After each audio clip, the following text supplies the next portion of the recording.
উপহার যাবে তিনি নিবৃত্তি নেবেন। আর আমরা এগুলোকে মাঠে সাজিয়েছি কেন? সাজিয়েছি এই জন্য যাতে করে আরও সামর্থ্যবানরা অন্তত উদ্বুদ্ধ হতে পারেন।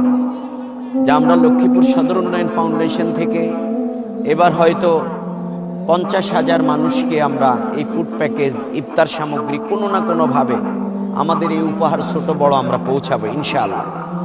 তাহলে আমরা যদি এই দৃশ্যটি আমার দেশ বিদেশে সামর্থ্যবান ভাইয়েরা বোনেরা দেখেন, তাহলে তিনি যদি তার সহযোগিতার হাতকে এলাকার মানুষের প্রতি বাড়িয়ে দেন, তার এলাকার মানুষের প্রতি বাড়িয়ে দেন, আজকের এই সাজিয়ে প্রোগ্রামটি করার সার্থকতা হচ্ছে এখানে। আল্লাহ যেন আমাদের সেই পরিশুদ্ধ নিয়তটাকে কবুল করে।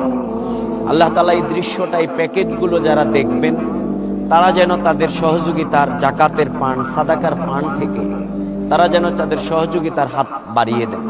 কারণ আল্লাহ তাআলা বলছেন সাহিল ওয়াল মাহরুম, তোমাদের সামর্থ্যবানদের অর্থের মধ্যে, সম্পদের মধ্যে যারা অসহায়, বঞ্চিত, শোষিত আছে তাদের অধিকার রয়েছে। সুবহানাল্লাহ।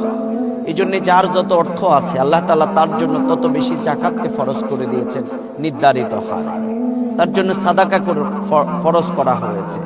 তার রমাদানের পরে তার উপরে সেই আপনার ফিতরাকে ওয়াজিব করে দেয়া হয়েছে।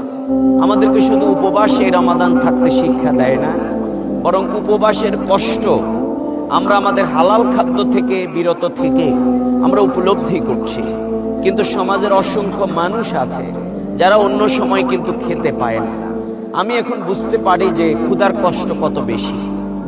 তাহলে যিনি বছরের লম্বা সময় উপবাস থাকেন তার কষ্টটি উপলব্ধি করবার সুযোগ আল্লাহ তাআলা সামর্থ্যবানদেরকে রমাদানে ফরজ করে দেওয়ার মাধ্যমে তার উপলব্ধির জগৎটাকে শানিত করতে চান।